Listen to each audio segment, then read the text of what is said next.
Hello friends, P education या YouTube चॅनलवरती म्हणजेच पल्लवी जाधव यूट्यूब चॅनलवरती तुमच्या सगळ्यांचं मनपूर्वक स्वागत आहे.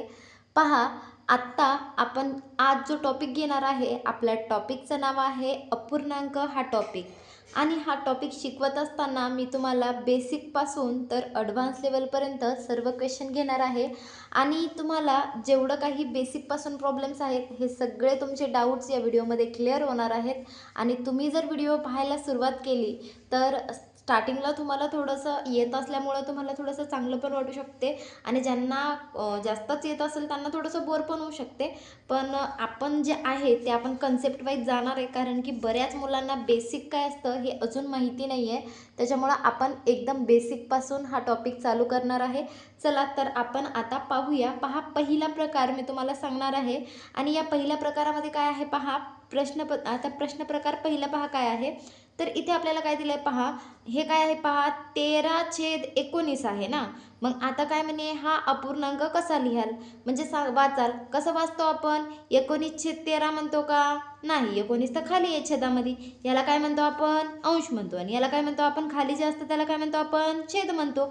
इथं काय दिलंय, 13 पूर्णांक. 13 पूर्णांक म्हणजे 13 बाजूला आला का, नाही. इथं पहा काय दिलं आपल्याला, 13/19 म्हणजे 13/19 हे इथं असं आपल्याला दिलेलं आहे. म्हणजे हे काय असणार आहे, आपलं बरोबर आन्सर आहे. आता पेन्सिलनं आपण त्याला टिक करून घेऊ. ठीक आहे, पहा आता पेन्सिलनं आपण त्याला टिक करून घेऊ. हे आपलं उत्तर. काय उत्तर आहे, 13/19. पहा, आता हा दुसरा प्रश्न आहे आपला. पहा, दुसरा प्रश्न आपल्याला काय आहे पहा, 12/13 अंकात कसे लिहाल. म्हणजे अंशामध्ये आपल्याला किती पाहिजे, 12 पाहिजे आणि छेदामध्ये काय पाहिजे आपल्याला, 13 पाहिजे. पहा, इथे तर अंशामध्ये 13 दिले म्हणजे हा ऑप्शन रिजेक्ट झाला. इथे पहा, अंशामध्ये तर 12 दिले पण छेदामध्ये 30 दिले म्हणजे हे पण नाही. इथे पहा, याचं उलटं दिलंय म्हणजे हे पण नाही. आता पाहिजे आपल्याला काय, अंशामध्ये 12. अंशामध्ये 12 आहे का, आहे. छेदामध्ये काय पाहिजे आपल्याला, 13 पाहिजे. आहे का, आहे. म्हणजे ऑप्शन नंबर 4 हे आपलं उत्तर. पहा, पुढचा प्रश्न आहे आपल्याला. पहा, पहिला प्रश्न आहे की आपल्याला 13/17 हा अपूर्णांक कसा वाचाल. आपण कसं वाचतो पहा. हे काय आहे, 13. आपले 13 काय आहे, 13 छेद आहे का आपल्याकडं, नाही. 13 हो सॉरी 13/17 असं वाचतो आपण. काय वाचतो याला, 13/17. मला सांगा, 13/17 तुम्हाला कुठल्या ऑप्शनमध्ये दिसतंय. ऑप्शन नंबर 1 मध्ये आहे का, नाही. ऑप्शन नंबर 2 मध्ये आहे का, नाही. ऑप्शन नंबर 3 मध्ये आहे का, आहे. पहा, 13/17 हे तुमचं उत्तर आहे. पहा, प्रश्न आहे पहा, दुसरा प्रश्न आहे. दुसरा प्रश्न काय पहा आपल्याकडं, 16/43 हे योग्य रीतीने कसे वाचाल. 16/43 मला सांगा, 43/16 म्हणणार का, नाही. 16 पूर्णांक छेद 43 म्हणणार का, नाही. 16 पूर्णांक आणि 43 म्हणणार का, नाही. 16/43 म्हणणार का, तर हो, ऑप्शन नंबर 4 16/43 हे तुमचं उत्तर. पहा, तिसरा प्रश्न आहे आपल्याकडे. तिसरा प्रश्न आहे की 15/40 हे अंकात कसे लिहाल. म्हणजे आपल्याला अंशामध्ये 15 पाहिजे आणि छेदामध्ये 40. सांगा कुठं दिसतंय तुम्हाला. पहिल्या ऑप्शनमध्ये आहे का, नाही. दुसऱ्या ऑप्शनमध्ये आहे का, नाही. तिसऱ्या ऑप्शनमध्ये आहे का, आहे. पहा काय आहे, 15/40 आहे का, छेदामध्ये 40 आहे. म्हणजे हे तुमचं उत्तर. पहा, आपल्याला पुढचा प्रश्न काय दिलाय, 12/50 हे अंकात कसे लिहाल. आता मला सांगा, आपल्याला पाहिजे काय, अंशामध्ये 12 छेदामध्ये 50. कुठं दिसतंय, ऑप्शन नंबर 1 मध्ये आहे का, पहा अंशामध्ये 12 छेदामध्ये 50 आहे. मग आता दुसरीकडे कुठे आहे का पाहू, नाहीये. मग ऑप्शन नंबर 1च आपलं उत्तर. ओके. पहा, पुढचा प्रश्न पाचवा गावाला काय आहे पहा, 15/47 हे अंकात कसे लिहाल. म्हणजे आपल्याला अंशामध्ये 15 आणि छेदामध्ये 47 पाहिजे. सांगा बघू कुठं दिसतंय. आता मला सांगा, 15 आपल्याला अंशामध्ये कुठं दिसतंय, इथं आहे का, या 3 ऑप्शनमध्ये नाहीये. पहा, या चौथ्या ऑप्शनमध्ये आहे. म्हणजे ऑप्शन नंबर 4 हे तुमचं उत्तर. पहा, हा जो प्रश्न आहे थोडासा वेगळा प्रश्न आहे आणि नमुना थोडासा वेगळा आहे. पहा, तर आपल्याला सांगितलंय काय, आकृतीतील अपूर्णांकाचे वाचन कसे कराल. आता पहा, आपल्याला जेव्हा कधी असा प्रश्न दिला असेल तेव्हा काय करायचं असतं, एकतर आपल्याला जे नाही का बॉक्स दिलेले असतात ते टोटल मोजायचे. पहिले आपण टोटल बॉक्स मोजू किती आहेत. पहा, 1 2 3 4 5 6 7 8, 9. म्हणजे आपण काय लिहिणार, खाली लिहिणार 9. किती लिहिणार आपण खाली 9. आणि जे रंगवलेले भाग आहेत ते कधीही वर लिहायचे असतात. किती भाग रंगवलेले आहेत पहा, 1, 2, 3, 4. म्हणजे 4 भाग रंगवलेले, मग आपण 4 भाग वरती लिहिणार, म्हणजे काय झालं, 4/9 झालं. मग आता मला सांगा 4/9 तुम्हाला कुठल्या ऑप्शनमध्ये दिसतंय, तर तुम्ही म्हणा ऑप्शन नंबर 2 मध्ये दिसतंय. हे तुमचं उत्तर. पहा आता आपण जे टाईप घेणार आहे ते थोडंसं टाईप चेंज आहे. पहा आपल्याला काय दिलेलं आहे, इथे दिले आपल्याला 7.1/4. हे कसे वाचाल, आता हे 7.1/4 आहे. पहा 1/4 पावभाग आला तर 1/4 पाव आला तर काय येणार 1/4. अर्ध्याला काय येणार 1/2. पाऊण भागाला काय येणार 3/4. तर मग मला सांगा इथे आपल्याला 1/4 दिले म्हणजे पावभाग. पावभाग म्हणजे सव्वा झाला ना, काय झाला सव्वा. आणि पुढे काय दिलं आपल्याला 7, म्हणजे उत्तर काय असणार आहे याचं 7.25 हे उत्तर असणार आहे. पहा तुम्हाला सांगते कुठे आहे, ऑप्शन नंबर 2 मध्ये याचं उत्तर आहे. पहा हा जो प्रश्न आहे आपल्याला पुढचा प्रश्न दिलाय की 3.1/2 याचे वाचन योग्य रीतीने करा. मग आता पहा मी तुम्हाला सांगितलं की नाही का, जेव्हा कधी अर्धा येईल तेव्हा आपण काय म्हणणार, साडे म्हणणार. काय म्हणणार, साडे. आता पहा पुढे काय आहे 3 आहे, म्हणजे आपण त्याला काय वाचणार 3.5. मला सांगा 3.5 तुम्हाला कुठल्या ऑप्शनमध्ये दिसतंय, ऑप्शन नंबर 1 हे तुमचं उत्तर. चला पहा प्रश्न नंबर 4 आहे आपला. पहा प्रश्न नंबर 4 मध्ये आपल्याला काय विचारलेले पहा, खालीलपैकी कोणता अपूर्णांक 4.25 आहे. म्हणजे आपल्याला 4.25 सांगायचा आहे. म्हणजे आपल्याला काय करावं लागेल, जर अपूर्णांक दिले त्याला काय करावं लागेल, संपूर्ण सोडवावं लागेल. पहिला आपल्याला दिले 13/4. पहा आपण 13/4ला सोडवूया. म्हणजे 13/4 दिले तर आपल्याला काय करावं लागेल, याचा भागाकार करावा लागेल. 13 म्हणजे आता 4 भागणार आहे. 4 1 4 त्रिक किती येणार 12 येणार. म्हणजे 4 त्रिक 12 आले तर आता उरला 1. म्हणजे आपल्याकडे काय येणार आहे, तर उत्तर आलं 3.1/4. आपल्याला सांगा, मला पाऊण म्हणजे काय 3/4 पाहिजे. आलं काय आपल्याला 1/4, म्हणजे हे पाऊण नाहीये. आता आपण दुसरं ऑप्शन पाहू. दुसरं ऑप्शन काय दिलंय 10/3. मग ह्याला सुद्धा सोडवायचं. काय करायचं आपल्याला 10/3 करायचे. 3 1 3, 3 2 6, 3 त्रिक 9, 3 त्रिक 9. उरला किती 1. म्हणजे आपल्याकडे आलं 3.1/3. इथे पाहिजे होते आपल्याला 3/4 पाहिजे होतं, आलं काय 1/3. म्हणजे हे सुद्धा नाहीये. मग आता पुढे पहा, आता हे 14/4 आहे. म्हणजे 14/4 आता मला नाही का लिहिता नाही येते, कारण की इथे कॅमेऱ्याचं सेटिंग लावलेलं आहे, त्याच्यामुळं माझा हातच नाही पोचत आहे तिथपर्यंत. ठीक आहे. आता पहा तरी पण मी असं थोडंसं लिहिण्याचा प्रयत्न करते. तर पहा भागाकार आपल्याला करायचा आहे. 14 भागाचे अक्षर पण कहाणी येत आहेत, कारण की लिहिताच नाही येतं, कॅमेऱ्याचं सेटिंग येतं त्याच्यामुळं. आता पहा या 14ला जर आपण भागलं तर पहा काय येते, 4 1 4, 4 2 8, 4 त्रिक 12. काय येणार 4 त्रिक 12. काय येणार 4 त्रिक 12 येणार. मग 4 त्रिक 12 आलं तर उरले किती 2 उरले. किती उरले 2. मग आपल्याला पाहिजे काय, आपण काय लिहितो पहिले 3 पूर्णांक लिहितो. काय लिहितो 3 पूर्णांक. आणि आता बाकी काय उरलं 2. छेदामध्ये काय येणार 4. आणि पाहिजे आपल्याला काय होतं 3/4. आलं काय आपल्याकडं 2/4. म्हणजे हे पण नाही. आता ऑप्शन राहिलं काय एक लास्टवाला 15वा. 15/4 चौथा ऑप्शन. मग हे पण सोडवूया आपण. 15 आणि 4. 4 1 4, 4 2 8, 4 त्रिक 12. 4 त्रिक 12. मग आता उरले किती 3 उरले. उरले 3. आता आपण याला काय लिहिणार 3.3/4. पहा 3.3/4. आपल्याला काय सांगायचं होतं इथं पहा काय सांगितलं आपल्याला की 4.25. 4.25 म्हणजे 3च्या पुढं आपल्याला काय पाहिजे 3/4 पाहिजे आहे का, आहे. म्हणजे आपलं उत्तर आलेलं आहे. कोणतं ऑप्शन, ऑप्शन नंबर 4 हे आपलं उत्तर असणार आहे. पहा ऑप्शन नंबर 4 तुम्हाला कुठं दिसते, तर पहा काय सोडवलं होतं आपण, सॉरी मी वरचा प्रश्न नाही खालचा प्रश्न घेतला आहे चौथा. तर 4.25 वाला हा प्रश्नाचं उत्तर मी तुम्हाला सांगितलेलं आहे. आता पहा आता आपण काय करू, हा आपला जो वरचा प्रश्न राहिला आहे ना त्याला पण आपण सॉल्व्ह करून घेऊ. त्या प्रश्नामध्ये आपल्याला काय विचारले पहा, तर खालीलपैकी कोणत्या अपूर्णांकाचे रूपांतर 4.5 मध्ये करता येईल. आता इथे 4.5 म्हटले, नंतर आपल्याला इथे सुद्धा ऑप्शन दिलेले आहेत, ते ऑप्शन आपल्याला सोडवावे लागतील. पहा आपले ऑप्शन काय काय दिलेले आहे 7/2 दिले. मग आपण पहिले हे जे 7/2 दिलं म्हणजे काय करणार 7ला काय करायचं 2ने भागायचं. आता काय येणार बेत्रिक काय येणार 6 येणार. बेत्रिक 6 आलं मग 1 उरला ना. मग आता काय येणार हे 3.1/2 येणार. मग आपल्याला काय सांगितलं इथं 4.5 सांगितलं. आपल्याकडं आलं काय 3.5. म्हणजे हा ऑप्शन रिजेक्ट झाला. कुठला ऑप्शन नंबर 1. आता 10/3 दिलाय. सॉरी, मी परत खालच्याच ऑप्शनमध्ये आले का, पहा वर आहे आता 17/4. हे 17/4 आहे, म्हणजे याला भागण्याचं.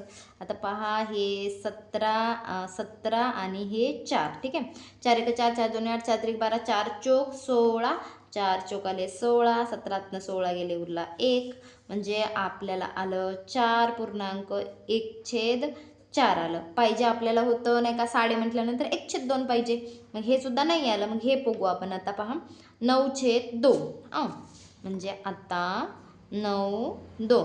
आता 9 आणि 2ने भागूया. बे 1 बे, बे 2 4, बे 3 6, बे चोक 8, बे चोक 8, उरले किती आपल्याकडं 1, म्हणजे 4.1/2 आलं. आलं का नाही 4.5. पहा 4वर अर्धा आला, म्हणजे काय झालं 4.5 झाले. आता मला सांगा हे कुठलं ऑप्शन होतं आपलं, हे तिसरं ऑप्शन होतं ना. पहा तिसरं ऑप्शन कुठं आहे, पहा हे तिसरं ऑप्शन आपलं उत्तर. समजलं आपण कसं सोडवलं. पहा आता आपल्याला पुढे पहा अजून प्रश्न दिलेले आहे. पहा प्रश्न आहे 6.25 हे अधिकांश रूप पूर्णांकात कसे लिहाल. म्हणजे नाही का आपल्याला 6.25 लिहायचे. किती लिहायचे 6.25. म्हणजे आता हा प्रश्न सगळ्यांना दिसत असेलच. पहा 6.25 हा प्रश्न आपल्याला लिहायचा आहे. मग 6 म्हटल्यानंतर मी तुम्हाला आत्ताच सांगितलं होतं काय, पहा तर 6 म्हटल्यानंतर काय सांगितलं मी तुम्हाला, की पाव जेव्हा आलं तेव्हा आपण 6 म्हणतो, म्हणजे 1/4 पाहिजे. मला सांगा 1/4 तुम्हाला कुठल्या ऑप्शनच्या पाठीमागं दिसते. हे पहा पहिलंच ऑप्शन आपलं उत्तर असणार आहे, म्हणजे हेच आपलं उत्तर. आता त्याच्यानंतर पहा 8.5 हे अपूर्णांकात कसे लिहाल. म्हणजे पूर्णांकयुक्त अपूर्णांकात लिहायचं आपल्याला. कुणाला 8.5ला. म्हणजे 8.5 म्हणजे तुम्हाला काय सांगितलं मी, अर्धा जेव्हा येईल तेव्हा त्याच्या मग 1/2 येईल. पहा तुम्हाला डायरेक्टच दिलंय ना, म्हणजे हे तुमचं उत्तर असेल. ठीक आहे, आता पहा पुढचा जो प्रश्न आहे तो काय दिला आपल्याला, पूर्णांकयुक्त अपूर्णांकात 1/4 कसे लिहाल. आता 1/4. आता पहा पावणे म्हटलं की काय 3/4 आलं पाहिजे. काय आलं पाहिजे 3/4 आलं पाहिजे. आणि पावणे म्हटलं की इथं पुढं 11 आलं पाहिजे. मला सांगा 11 कुठं दिसते पुढं, आणि त्याच्या पाठीमागं 3/4 तुम्हाला कुठं दिसते. पहिल्या ऑप्शनमध्ये नाही, दुसऱ्या ऑप्शनमध्ये नाही, तिसऱ्या ऑप्शनमध्ये नाही. पहा या चौथ्या ऑप्शनमध्ये आहे का, आहे. तर मग हे चौथं ऑप्शन तुमचं उत्तर असणार आहे. पहा आपल्याला जो प्रश्न दिलाय ह्या प्रश्नामध्ये आपल्याला काय दिले पहा, तर आपल्याला दिले 6/15 दिले, 11/15 दिले, 7/15 दिले, 4/15 दिले. आणि यात सर्वात मोठा अपूर्णांक कोणता. तुम्ही जर एक गोष्ट नीट जर ऑब्झर्वेशन केली तर तुम्हाला काय दिसल, तर सगळ्यांचा जो छेद आहे तो काय आहे, समान आहे, सारखा आहे. मग जेव्हा कधी छेद सारखा असतो आणि आपल्याला विचारलंय मोठा अपूर्णांक कोणता, जो मोठा तो मोठा असतो आणि जो छोटा तो छोटा असतो. ठीक आहे, मग आता इथं सर्वात मोठा कोण आहे, 11/15. मग सांगा 11/15 तुम्हाला कुठल्या ऑप्शनमध्ये दिसतंय, तर पहा तुम्ही म्हणा की ऑप्शन नंबर 2 मध्ये मॅडम आम्हाला दिसतंय, आणि हे तुमचं उत्तर. ठीक आहे, आता पहा पुढचा प्रश्न तुम्हाला पहा लगेच सांगते. तर पहा पुढचा प्रश्न काय आहे, इथे सुद्धा तेच आहे, इथे सुद्धा काय आहे पहा, तुम्हाला दिसतंय का प्रश्न, हां दिसत आहे ना, हां ठीक आहे. आता पहा या प्रश्नामध्ये आपल्याला काय आहे, 12/23, 19/23, 11/23, 17/23, याच्यामध्ये सुद्धा काय आहे सांगा. तर इथे आपल्याला नाही का सगळ्यांचा जो छेद आहे तो सारखा आहे, आणि विचारलं आहे सर्वात लहान अपूर्णांक कोणता. लहान म्हणजे काय, जो लहान तो लहान ना. मग सर्वात लहान कोण आहे, 12 आहे का, नाही 11 आहे का, आहे. म्हणजे 11/23 हे आपलं उत्तर. मला सांगा 11/23 तुम्हाला कुठल्या ऑप्शनमध्ये दिसते, ऑप्शन नंबर 3 मध्ये. आता हा प्रश्न लगेच आपण घेऊया. पहा हा प्रश्न आपल्याला काय दिलेला आहे, की दिलेल्या चौकोनात योग्य चिन्ह वापरा. आता छेद तर सारखा आहे. आता छेद सारखा म्हटल्यानं जो मोठा तो मोठा ना. मग आता सांगा छेद सारखा असल्यानं म्हणजे कोण मोठा आहे, हा मोठा आहे ना. मग इकडे तोंड आला पाहिजे, मग इकडे तोंड मगरीचं ना, असं. मग इकडं कुठं दिसतंय तुम्हाला, ऑप्शन नंबर 2 हे तुमचं उत्तर. पहा इथे प्रश्न चेंज झालाय आणि इथे आपल्याला काय दिलंय पहा, अंश सारखे आहेत आणि छेद वेगळे आहेत. मग जेव्हा अंश सारखे असतात तेव्हा जो लहान असतो तो मोठा असतो. मग सांगा याच्या दोघांमध्ये लहान कोण आहे, 14 आहे ना. म्हणजे 9/14 लहान आहे, लहानाकडे तोंड करायचं, म्हणजे ऑप्शन नंबर 1 हे तुमचं उत्तर. पहा हा प्रश्न आपल्याला दिलेला आहे, इथे सुद्धा काय आहे पहा, सगळ्यांचा जो अंश आहे तो सारखा आहे आणि छेद वेगळा आहे. आणि आपल्याला विचारले की सर्वात मोठा अपूर्णांक कोणता. जो सर्वात लहान तो मोठा असतो, कधी, जेव्हा अंश सारखे असतात तेव्हा. आता पहा मग सर्वात लहान कोण आहे रे बाबा, 23 आहे का, 17 आहे का, 13 आहे का, तर 13 आहे. म्हणजे 713 आपलं उत्तर. 713 तुम्हाला कुठं दिसतंय? ऑप्शन नंबर 4 हे आपलं उत्तर. पहा, आपल्याला इथे प्रश्न दिलाय. प्रश्नामध्ये काय दिले पहा, तर खालीलपैकी सर्वात लहान अपूर्णांक कोणता? तुम्ही जर या प्रश्नाला थोडंसं नीट ऑब्झर्वेशन केलं, नीट पाहिलं, तर तुम्हाला काय दिसेल पहा, अंश सगळ्यांचे सारखे आहेत. आणि आपण काय म्हणलो की नाही का, जो सगळ्यात जेव्हा अंश सारखे असतात तेव्हा काय म्हटलं आपण की नाही का, जे काय आहे सर्वात लहान आहे तो काय असतो? मोठा असतो. आणि जो सर्वात मोठा असतो तो काय असतो? सर्वात लहान असतो. मग सांगा, सर्वात मोठ्या यांच्यामध्ये कोण आहे? 819. म्हणजे हे तुमचं काय झालं? सर्वात लहान अपूर्णांक झाला. पहा, या प्रश्नामध्ये आपल्याला काय दिले पहा, तर थोडंसं जर प्रश्नाकडे नीट ऑब्झर्वेशन केलं तर तुम्हाला काय दिसेल पहा, तर इथे जे आहे छेद समान आहे. जेव्हा कधी छेद समान असतो तेव्हा जो मोठा तो मोठा. मग सांगा कोण मोठा? 11 मोठा. मग 11कडे तोंड म्हणजे ऑप्शन नंबर 2 हे आपलं उत्तर. पहा, आता पुढचा प्रश्न आपल्याला दिलाय की खालीलपैकी सर्वात मोठा अपूर्णांक कोणता? तुम्ही थोडंसं जर नीट ऑब्झर्वेशन केलं तर काय दिसेल पहा, अंश सारखा आहे. 13 13 13 13 अंश सारखा आहे ना. मग अंश सारखा म्हणजे काय? जो सर्वात लहान तो मोठा. सांगा सर्वात लहान कोण? 18. म्हणजे 13/18 हे तुमचं उत्तर. पहा, इथं सोडवलेलं उदाहरण दिलेलं आहे. पहा, उदाहरण आपल्याला दिलेलं काय आहे, 4.3/5 चे अंशाधिक अपूर्णांकात रूपांतर करा. जेव्हा कधी असं दिलेलं असतं, पहिले काय करायचं असतो, तर आपल्याला पहा अंशाधिक अपूर्णांकात रूपांतर दिलं ना, तर मग काय करायचं, पहिलं जो दिलंय ते घ्यायचा आणि छेद ह्या दोघांचा गुणाकार आणि हे त्याच्यामध्ये ॲड करायचं असतं. म्हणजे काय करायचं पहा, अपूर्णांक घ्यायचा गुणिले छेद घ्यायचा अधिक अंश घ्यायचा आणि छेदामध्ये छेद घ्यायचा. ठीक आहे. मग आपण काय करणार पहा, इथे काय घेणार, 4 गुणिले 5 अधिक 3/5 म्हणजे 4×5 = 20, 20 आणि 3 23, 23/5 हे तुमचं उत्तर. पहा, पुढे अजून एक प्रश्न आहे. या प्रश्नामध्ये काय सांगितले पहा, आपल्याला 34/6 चे पूर्णांकयुक्त अपूर्णांकात रूपांतर करा. म्हणजे आपल्याला रूपांतर करायचं. म्हणजे रूपांतर करायचं म्हणजे काहीही वेगळं करायचं नाही हो, एकदम सोपं आहे. काय करायचं, या 34ला 6ने भागायचं. म्हणजे काय करायचं तुम्हाला की या 34ला काय करायचंय तुम्हाला, 6ने भागायचं. आता तुम्हाला माहिती आहे, तुम्ही 6चा पाढा बोला. 6 × 6 = 6 × 2 = 12, 6 × 3 = 18, 6 × 4 = 24, 6 × 5 = 30, 6 × 7 = 36, 6 × 6 = 36 तर मोठे व्हायले. मग तुम्ही काय करता, 6 × 5 = 30 घेता. म्हणजे 6 × 5 = 30 घेतले.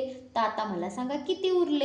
34 मधनं 30 गेले, उरले 4. मग तुम्ही काय करता, जो आपण भागाकाराचं जो उत्तर आले ते कुठं लिहितो आपण? इथं लिहितो हा. आणि मग नंतर जे खाली बाकी उरलेले असतात त्याला आपण कुठं लिहितो? वर लिहितो. आणि जे भागतो आपण त्याला कुठं लिहितो? खाली लिहितो. म्हणजे आपल्याला आलं 5.4/6. मला सांगा 5.4/6 तुम्हाला कुठल्या ऑप्शनमध्ये दिसतंय? तर तुम्ही म्हणा ऑप्शन नंबर 3 मध्ये दिसतंय. हे तुमचं उत्तर. पहा, आपल्याला हा प्रश्न सोडवायचा आहे 6.2/9. तर पहा, याला कसं सोडवायचं असतं, पहिले या दोघांचा गुणाकार करायचा असतं आणि हे प्लसमध्ये मिळवायचे असतात. ठीक आहे. 96 किती झाले? 54 झाले. 54 अधिक 2 केले. 54 अधिक 2 केले तर किती आलं? 56/9. म्हणजे तुम्ही असं लॉंग प्रोसेसनं सुद्धा सोडू शकता. कसं? 6 गुणिले 9 अधिक 2/9. आता 6 × 9 = 54 अधिक 2/9 बरोबर किती येणार? 56/9. असं लॉंग प्रोसेस करून बी सोडवू शकता. आता पहा, पुढचा प्रश्न लगेच घेते मी, कारण की असा सेम, आता हे सेम टू सेम प्रश्न आहे ना, मग एकदम सेम टू सेम प्रश्न असला तर मी काय करायचं, आता मला सांगा पहिले हा प्रश्न तुम्हाला दिसतोय का? तर पहा, मला असं वाटतं की तुम्हाला दिसते. तर पहा, हा जो प्रश्न आहे तो हा प्रश्न तुम्ही सोडवून दाखवायचा आहे मला. तर एकदम सोपा आहे. तर तुम्ही हे प्रश्न मला सोडवून दाखवायचा आहे. तुमच्यासाठी होमवर्क. आणि पहा, हा एक प्रश्न आहे, प्रश्न क्रमांक 3. हा प्रश्न तुम्हाला दिसतोय का? हां, 7.3/8 म्हणजे हा सुद्धा प्रश्न तुम्हाला दिसतोय. तर हा प्रश्न तुम्ही सोडवायचा आहे. आत्ता मी सांगितलं ना त्याच प्रकारे तुम्ही करायचं आहे. त्याच्यानंतर पहा, हा एक प्रश्न आहे. तर हे सुद्धा तसंच करायचं आहे. म्हणजे 11 × 7 = 77, 77 अधिक 6 करायचे आणि मग नंतर मग उत्तर तुम्हाला सांगायचं आहे. ठीक आहे. आता पुढे पहा, इथे सुद्धा काय दिलं आहे आपल्याला? तेच दिलं आहे. म्हणजे इथे काय करायचं आहे, पहिले सगळ्यांचा गुणाकार, या दोघांचा गुणाकार त्याच्यामध्ये अधिक करायचे आणि भाग जात असेल तर डायरेक्ट भाग देऊन टाकायचे, उत्तर येतं. ठीक आहे. आता पहा, हा प्रश्न तुम्ही सोडवणार आहात तसंच आणि हा सुद्धा प्रश्न तसंच करायचा आहे. पहा काय करायचं आहे, आता 5 गुणिले 10 केले, 10 पंचे 50 आले, 50 अधिक 2 करायचे, 50 अधिक 2 केले तर किती येणार, तर 52 येणार. मग 52 छेदामध्ये 5. आता पहा किती येणार, 10 पंचे 50 येणार, 50 अधिक 2 केले तर 52 येणार, 52/5 तुम्हाला कुठं दिसते, पहा ऑप्शन नंबर 3 हे तुमचं उत्तर असणार आहे. पहा आता हा जो प्रश्न आहे, हा प्रश्न तुम्ही कसं सोडवाल, तर पहा मी तुम्हाला सांगते, कारण की तुम्हाला असा प्रश्न आला थोडंसं समजत नाही, मग कधी कधी कन्फ्यूज पण होतं. तर पहा पुस्तक थोडंसं वरती करते, तर जेणेकरून मला लिहायला जागा झाली पाहिजे आणि हा प्रश्न पण तुम्हाला दिसला पाहिजे. तर पहा हा जो प्रश्न आहे असा आहे तुम्हाला की 6.7/8 तुम्हाला दिलेलं आहे आणि मग तुम्हाला स्टारच्या जागी सांगायचं. तर तुम्ही काय करायचं, पहिले काय करायचं आणि 6चा आणि 8चा गुणाकार करायचा, 6 8 48, 48 अधिक 7 जर तुम्ही केले तर तुम्हाला येतात 55 आणि मग छेदामध्ये तुम्हाला किती आहेत, 8 आहेत. मला सांगा, आपल्याला इथे असे 2 स्टार दिलेले आहेत आणि खाली आपल्याला इथे एक स्टार दिले आणि अधिक 3 दिलेत, म्हणजे इथे जर स्टारच्या जागी आपल्याला 5 आलाय, इथे पण 5 आलाय, तर मग मला सांगा इथे पण स्टारच्या जागी समान अंक म्हणजे हा 5च येणार ना. म्हणजे मग आपलं जे उत्तर आहे ते काय असणार आहे, 5 असणार आहे. मग मला सांगा 5 तुम्हाला कुठं दिसतंय, ऑप्शन नंबर 1 मध्ये ना, म्हणजे हे तुमचं उत्तर. तर पहा विद्यार्थी मित्रांनो, तुम्हाला हे दिसत तर असेलच. तर पहा एकदम सोपं आहे. तर तुम्हाला इथे सुद्धा काय करायचं आहे, पहा इथे 12 आणि 7चा गुणाकार करायचा आहे आणि गुणाकार केल्यानंतर त्याच्यामध्ये 4 ॲड करायचे आणि इथे आता सोडवलं आपण सेम तसंच सोडवायचं आणि तिथे तुमचं काय येणार, ॲन्सर येणार. ठीक आहे. थोडंसं काय होतं, खूप लेट झालं आहे, रात्रीचं खूप उशीर झालेत. आता पहा रात्रीचे वाजलेत 12:30 आणि मी काढत आहे व्हिडिओ, कारण की दिवसभर क्लासेस असतात त्याच्यामुळे हे पॉसिबल नसतं ना. त्याच्यामुळं आता तुम्हाला मी पटापट एक्सप्लेन करत आहे, कारण की व्हिडिओची जी नाही का लेंथ आहे ती खूप मोठी होऊन जाते, म्हणजे खूप लांब व्हिडिओ होऊन जातो. त्याच्यामुळं थोडंसं नाही का काय करत आहे, मी पटापट फास्ट घेण्याचा प्रयत्न करत आहे. ठीक आहे. आता पहा जे आहे तर इथे पहा आपल्याला काय येणार आहे, पहा इथे काय येणार, 6×9 = 54 येणार आणि 54 अधिक 8 जर केले तर आपल्याला काय येतं मला सांगायचं आहे तुम्ही. आणि मग नंतर ह्या दोघांची बेरीज झाली आणि मग नंतर त्याला 9 भागून टाकायचं, मग 9 भागल्यानंतर ॲन्सर पण येऊन जातं. ठीक आहे. मग आता इथे हा प्रश्न तुम्ही सोडवायचा आणि इथे पहा काय येणार, इथे सुद्धा एकदम सोपं आहे. मी तुम्हाला प्रत्येक प्रश्न यासाठी सोडवून नाही देत आहे, कारण की एवढं सोपं आहे ना, तुम्ही सोडू शकता, हसता खेळता सोडू शकता. पहा 11 आणि इथे आपल्याला 12 दिलेत आणि इथे 13 दिलेत, म्हणजे दोघांचा गुणाकार म्हणजे 11 गुणिले 13 अधिक 12. मला सांगा 11 गुणिले 13 अधिक 12 तुम्हाला कुठे दिसते, तर पहा ऑप्शन नंबर 1 मध्ये नाही, आता इथे पण नाही, इथे आहे का, पहा आहे, ऑप्शन नंबर 3 हे तुमचं उत्तर असणार आहे. पहा विद्यार्थी मित्रांनो, आता आपण एवढे जे प्रश्न घेतलेले आहेत, हा व्हिडिओ पाहून तुम्हाला कसं वाटलं, काय वाटलं, की थोडंसं स्पीड कमी केली पाहिजे का, की प्रश्न पूर्ण सॉल्व्ह केले पाहिजेत का, तुम्ही काही प्रश्न सॉल्व्ह करणार आहात की काय करणार आहे, हे सगळं तुम्ही मला डिटेलमध्ये सांगायचं आहे. आणि याच्या पुढचे जे अपूर्णांकाचे व्हिडिओ आहेत, म्हणजे जे क्वेश्चन आहेत, प्रश्न आहेत, ते सर्व प्रश्न मी घेणारच आहे. त्या अगोदर पहा, तुम्हाला आत्ता एवढी रात्रीचे 12:30 वाजता मी व्हिडिओ काढत आहे आणि तुम्हाला जर हा व्हिडिओ आवडला असेल तर कमेंटमध्ये सर्वांनी नक्की सांगा की व्हिडिओ कसा वाटला. ठीक आहे, तुर्तास बाय.